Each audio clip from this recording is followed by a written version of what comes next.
Good morning, Ghana. Shocking story I'm listening to this morning. This is Juanita Ado, and this is Ben Aban. Good morning, guys. How's everybody doing? Fine. What is the story? I want to know. Let's walk so we can talk. Okay. Let's walk and talk. What is the story? I was here in the studio this morning, and then we got a shocking story about buy two get one free piece of land issue. So Juanita will tell me. Maybe we should get into the light. And Danny is coming for his microphone, I know.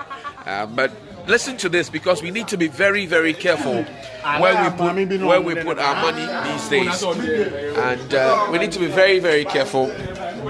So, Juanita, talk to me. Alright, so I contacted Adehyie Estates, I think somewhere around February, for them to finish up on a building project. We did a cost estimation, did everything. We made a full payment, and he's vanished into thin air. Adehyie, how did you get to know about Adehyie? Alright, so Adehyie, the CEO of Adehyie is someone I have known for the past 10 years. So for me... 10 years? 10 years. 10 years. So for me, it wasn't really a new thing. It wasn't like I heard of him or from the radio or from... No. He's someone I've known for 10 years. So it was a matter of supporting a friend's business. 10 years? 10 years. You have known him? Yeah. As what? Okay, so where we stay now, he came to do some works on our plumbing works. Okay. And that's how we met and we became friends. So we've been friends, communicating. Sometimes he's a pastor, sometimes he tries to invite me to his church. I should pass by the office. Yeah, that sort of... He is a pastor? Yes, he's a pastor. A real pastor who has a church? Alleged pastor, for that matter. He has a church? I'm serious. Yes, he has a church? He has a church. It's called Harvest Season Chapel International.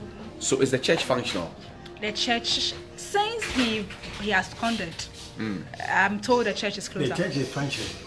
The church is functioning. Yes, So this is Mr. Aban as well. Mr. Aban, you share your story shortly. Yes. But you say the church is functioning. Yes. How do you know this? I was there when we tried to find his whereabouts. I was there with some victims. We were about 6 or 7. We get there, we saw the assistant pastors there. We sat down with them. They said that he is the founder, but he has traveled to America. I see. This is what they said. Then we told him that if that would be the case, this what we have found ourselves. So if we can call him to and tell him that we as his customers are stranded, and then let us know our fate.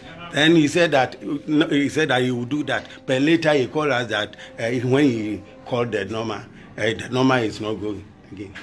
That's the end. Juanita, what did he promise? What did you want him to do? Did you want him to do, and what did he promise?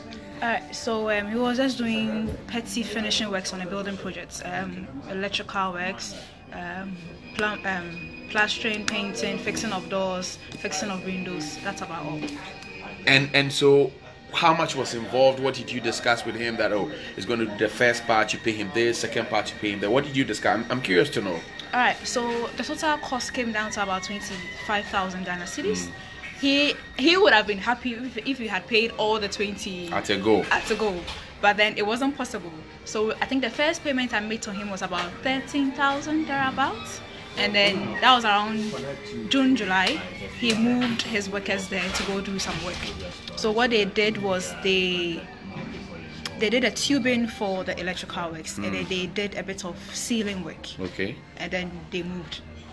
And the workers have not been there again. Did they explain why they moved? So the explanation they gave me was that there was an emergency project somewhere. That is why that's why he moved them. So I should finish up with the rest of the payments so that he moves his boys there to go complete it. But my site is very far, so he doesn't want to have a breakage in the work anymore. So we should finish up with the full project before he moves his workers over there to go complete the work. Before you got into a business with him, did you verify the authenticity of his business? I didn't do that because I trusted him as a friend.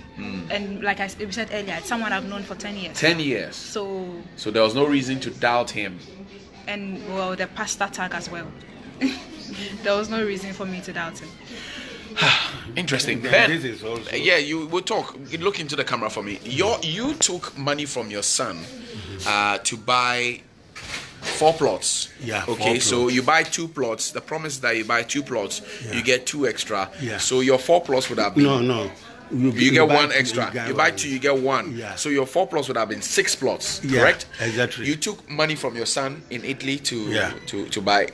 How did you convince your son that you do this when you had not checked? That's why I'm saying that for first time. In fact, it was very difficult for me to call my son. But somebody tried it for me for the first time. He was also a victim and also a blogger from Germany. He was there. Because of this case, he came down and then he tried to collect the number of my son and then break the news for him for the first time. Then my son called me, let me know what is going on. Then I also break the news to him. But first time it was very difficult for me to break the news. Did you see his office? Yeah, the office is at Kokomemre Second Traffic Light. And when you get there, even right now, you will see Adehyie, some billboard there now. There's very well decorated place. Very well decorated office. Did you try to call him after you couldn't see him? We called him. I mean, this is also a bit you can ask him. We called him several times, but none of the numbers went through. Wow.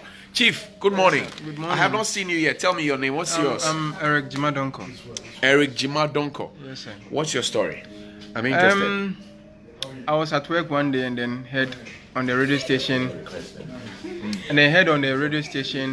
that Adehyie was doing an advert saying they are selling land. So if you come and buy, they'll give you all your documentation, no longer service plot. So I was interested, and then I went to the office and then do my inquiries, and then did my part payment. And then that was it. You couldn't find him. How long ago did you do this payment, and when were you expecting that you would get the land? Okay, I did the first payment in December 2016. Okay. And then the final payment was in October 2017. And then after the final payment, I was told that I should give them 1 month, 2 weeks. Okay.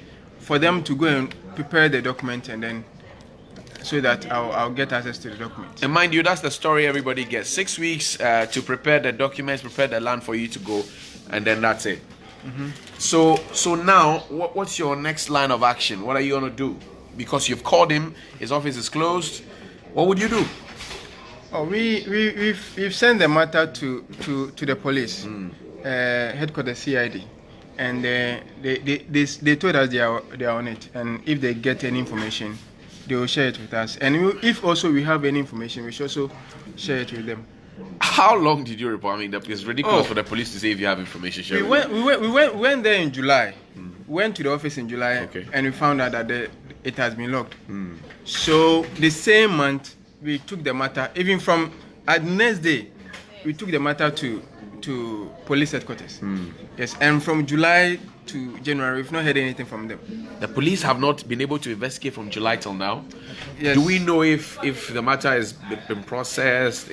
Oh, they gave us a statement saying that they've taken our statement, and there's our copy. So if we should go home, if you have any information, we share it with them. If they also have any information about the man, they also share it. So we are waiting, and we've been going there. We've been going there several times, and that's the only information that they've been telling us, or only thing that they've been telling us, that if they have any information, they will share it with us. So now, what happens to your dream of owning your own home? Oh, you see, in my case, they showed me the plot. Okay. I saw the plot, and I said, okay. But later, so my problem is documentation. I don't have documentation. Is that the same case with you? Did you see the plot? No, yeah. You didn't see the plot. I saw the plot for the first time. Okay. For the first time, before paying it. Okay. And they said that if you finish paying the land, then they are going to give you your portion. Okay. Uh-huh. Okay. And so they showed you a vast land. Yeah, something like that. That this is our land. This is the land. But when you pay, they would demarcate. Okay. My portion for me. Wow. And I also like the place because it's in my area where I'm staying now at Kaswa Papasi. So they showed me for the first time, but they didn't demarcated the land for me. Cool. This is my case. In my case, the place was demarcated. Okay. Pillars were there, numbered. So they showed us, even wrote everything. So when I saw it, I was convinced. Then, before I did the final payment, so I wanted to see the plot before I would do the final payment. So they showed me everything, and I did the final payment. But recently, I went onto the land and saw that because when the issue came up, we called some of the workers and they told us that, okay, if that is the case, we should fence your land, my land, okay, now, so that when we find the man, if he's supposed to do the documentation for us, he does it for us. Okay. But I did the fencing. Later, I went there on Tuesday. I went to the land. Someone has used bulldozer to raise everything down. Wow. Yes. Which means that the land wasn't his. I don't know, but what my thinking is that, you see, it's only my plot. Okay. We have several plots beside. Okay. The grader didn't go there. He went just to yours. To mine. Perhaps yours has been sold to another person because you don't have the documents. You don't own the land. Because someone, I have an informant on the land. Okay. He called me and told me that someone came to the land, showing them a document, telling them that my plot is his. And so he's coming for the plot. And then, and you see, the issue is, the man has two relatives. He worked with his two relatives, and they are there. And it's a family and friends thing. Yes. Just like what we are seeing now in Menzgold's case. And they have the database to the plots, who have, let's say, if it has been allocated to you or me. Okay. So I called the guy, telling them that, Joshua, this is what is happening. I went to the land. Someone has used grader to pull down my walls. So can you please access your database and tell me who owns that plot? And then he's telling me I should send him 50 Ghana. To do what? 50 Ghana cedis to do what? For him to do the inquiry for me. Because you have the database. Just check on your database, see whether the plot is for me. If the plot is for someone else, me, I'll leave them and take the next action. But you telling me so he has the guts to demand for more money from you? Yes, 50 Ghana. After you have lost how much from them? 12,000. But then you spend money to build a wall too. Yes. How much did you spend? It was around 3,000, 4,000. So that's 16,000. Yes, sir. And he's asking for 50 Ghana more. Yes. He's a joker. And they are there. There are two. One has access to the database, and Joshua is going around telling people. It's like they know. Why haven't you cited Joshua and the rest in your report to the case? So the police, so they can pick them up.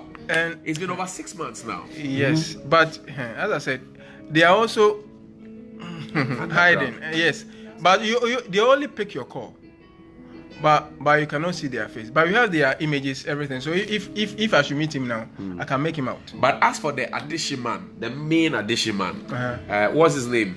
Reverend. He's a reverend. Peter Kwaku Dapaah.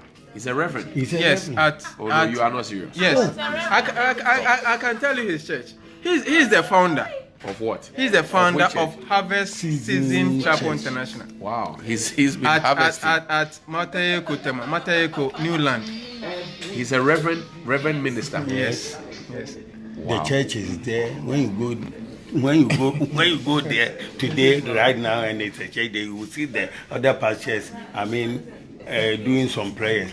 My last time when I was there, I think that time they said that it was a day for prayers. So I saw them. You will see so many of these things. Praying tongues. See, I was very, very surprised. Say, so this is a church. This man's church that you people, you are also going to be deceived. Then they say they are even fighting for the pastor. Wow. Have you been satisfied with the way the police have gone about the case? No, in my case, no. In my case, no. 6 months down the line, how can? In my case, no. No, 6 months down, and even since then, I have been calling them several times, but not a single day that they have called me. Do we know the investigator on the case? Yes. Do you know your investigator? I know. I get the normal everything. Yes. So you've been calling him. What has he been telling you? He said that we are on course. This is what he was told. On course, which path? Well, because it's their job, I can decide what to do to them. So if I call him and say, "Oh, Mr. Oti, we are on course," then I just relax. What can I do? I feel so bad this morning. I feel so bad that look, money is hard to come by these days. Yes, sir. So every little penny counts. Every little penny. And I wonder how this guy got the guts to put up an office, furnish it in the heart of Accra. You see, the office is rented. So you go, even the landlady is also searching for the man To pay rent. Yes. The man's his rent was due. I hear his rent is due. When I was there, I went there in December. I met with the landlord, a family of the owner of the house. He says his rent is due. His rent was due in, I think, October or so. I think it's the same script, different people. Yeah. Same script, different people. Because in this other one, the Menzgold thing too, we hear of a lot of rented apartments and properties. Yes. Same script, different people. Why? Why do we allow this? Because I'm thinking, look, anybody will set up a company. We need to go through a rigorous process of getting, things done in a particular way.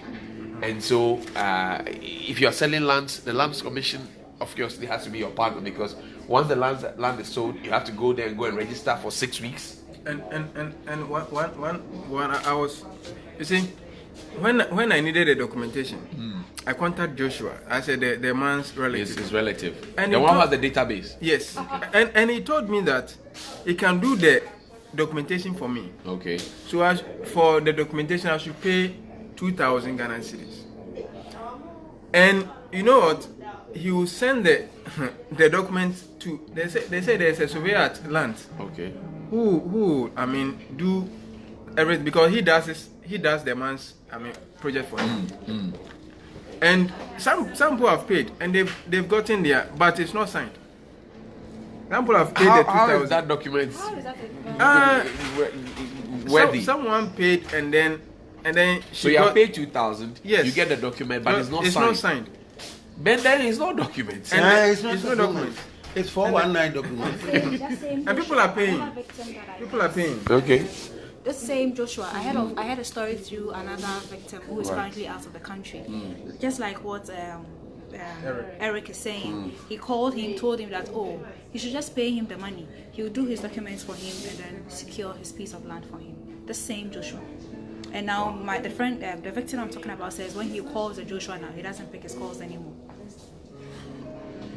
This is too much for me to swallow on a Thursday morning. The two people are there. It's too much for me to swallow. They're collecting money. They are calling people to pay. Since they have the database, so they know you are owing. So okay, they know your phone number. What's left for you to pay? Everything. So you should come and top up, and you don't see them. I think it's desperation that's making because people pay. Last time I told him I have money, and he asked me, "What is my name? Are you someone?" I let someone call him. Okay. And he asked the person, "What is your name?" The person mentioned her real name, and then later she said he's coming. Later he said no, he cannot come again because he has cross-referenced with the data. That there's see whether like there's no name as that. So he said no, he cannot come because at first he said he was willing to come, but when the person mentioned his name, then he said, then wait a while, I'm coming. He cross-referenced and then said no. I'm not coming because I'm sick. They are still collecting money. Collecting other people's money. So if you don't know, they'll collect your money. You not get anything back because the man cannot sign for you. But did this sound too good to be true? Buy 2 plus get 1 for free. Did it sound too good to be true? You see, in my case, you see, as I said, the advert was played on a credible radio station, and the person who is in. When you say credible radio station, what do you mean? Like Adom FM. As in my case, I heard it from this man who is deceased. KABA. Okay. And even KABA said he can put his life online for the company. But his life is no more there. But his life is no more there. But he's working. No one will not be no more.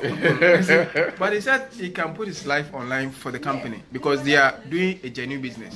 That's what he said. And as I said, we listen to people. Right. So we listen to what they say. And we do trust them at times. So when he said it, and it's not him alone. You believe it. He's Afia Pokuaa and the rest. They were yes. I was there some time ago at Accra FM, and they said that even that man, he is also even owing us because the advert that they did, he didn't pay, so we are also searching for him. This is what they told me. He owns the radio station. I'm telling you, this is Accra FM that I'm talking. I was there. This is what Accra FM told me. Then I said that. So now, what do we do?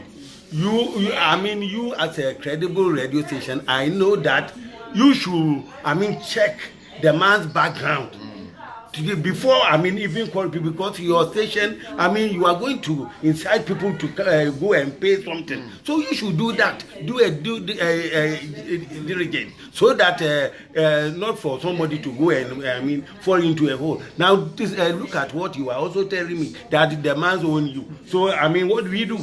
In your case, your son, is he angry with you? Is your son angry with you? Very, very, very angry. That's why I said, I know my son. That's why I said that even first time it was very difficult for me to call him. But somebody did that for me. That is also a victim, a burger who came down because of this case. And the following day he called me. My son called me. And then I also break the news to him. So what's your relationship with him now? Is he happy? Happy with now our relationship is not like the first time. Because now how can he believe you? If you tell him, hey, my son, this is what is going to bring money, how can you how can you say something like this to your son again? It's very difficult. So I'm very, very, very, very disappointed. I'm very, very, very disappointed. What will be your next step? You have gone to the police 6 months on. Nothing seems to be happening. What will be your next step? What's your next step? My next step, because a case like this is only police and the court who can decide. Will you pray? I will pray. After that, you go to the man's church to pray. He has a prayer center.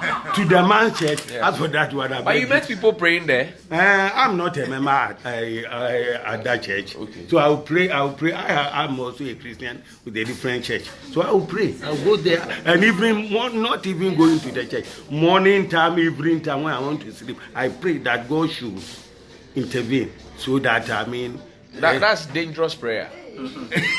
Why this kind of prayer is dangerous prayer? Why dangerous? When you are praying for God to bring him or to catch him or to kill him, what are you praying for? To get my money, not to kill him. Okay. When I catch him, hey, my friend, give me my money. This is what I want. So if you catch him and he doesn't have money, what do you do? As for there are a lot of criminals that are caught, or fraudsters that are caught, and by the time you get them, they are men of straw, zero. They don't have anything. As for that one, when it happens like this, let the court take the law take its course. This is what I will do. And I'm also praying to my fellow Ghanaians that they should beware of this false process. If you get to know that somebody is a prophet, don't just go straight to him to do business with him because he's a pastor or something like that. And there are now I've get to know that there are so many false prophets in town. So they should beware not to fall into a deep hole like ours. This is what I can say. I see. Eriko, what will be your closing thoughts way forward? And your advice to anybody out there who's watching? What I will say is, please, if you are buying, you shouldn't. Trust is good, but you shouldn't trust blindly. You should trust with evidence. So if someone is offering you something, do your due diligence, find out whether it's genuine, and then But you cannot be also very sure. You can never be 100% sure. They will get in all the time. Yes, you cannot never be sure. But you see, my issue is if the laws were to work, then we don't have any problem. Because as I said, the man was doing adverts on the radio station for more than 4 years, and a lot of people heard it, and Grader also heard it. Some of Grader people also heard it, and they know the man is not registered. The man is not. It's not supposed to do that way. But they sat. By Grader, you mean Ghana Real Estate Development Association? Yes. We talked to one of them on the. I talked to one of them on the phone and said he doesn't know the man. Wow. Doesn't know the man. Doesn't know anything about the company. But the company was doing advert. So yes, more than 4 years. The company has existed for more than 4 years. Juanita, we're wrapping up. What will be your closing thoughts? I mean, like Eric said, do your due diligence. Do extreme due diligence. I don't want to say if you've been a friend, be careful, but I have to say that be careful. Know who you're giving your money to, and then be careful. I mean, just be careful. In your case, it was your friend. Have you lost trust in your friends now? If your friend comes up to you tomorrow and says, look, I have gold, I have silver, or diamond I'm selling, will you go for it? I will do a lot of due diligence to the extent that it may annoy my friend so much that he won't even sell the gold to me anymore. I'm going to ask all the necessary questions just to make sure that every due diligence, everything has been done. If even I have to go to PMMC to check that he has license to have that gold, whatever it is that has to be done, I'll do. Interesting turn of events this Thursday morning, but I hope that this has been a great lesson for you. Thank you, Juanita. Thank you, Eric, and thank you, Ben. But this is a very shocking story. This is too much for me to take on a Thursday morning. I hope we have learned from it. If it sounds too good to be true, then it definitely is not true. And as it stands now, we're hoping that the police will do some work. We'll follow up on this. We'll do some more stories and more checks to find out if the police is making progress. We will also check with the Ghana Real Estate Development Association why they have allowed a lot of people who are unauthorized to get into their space to operate.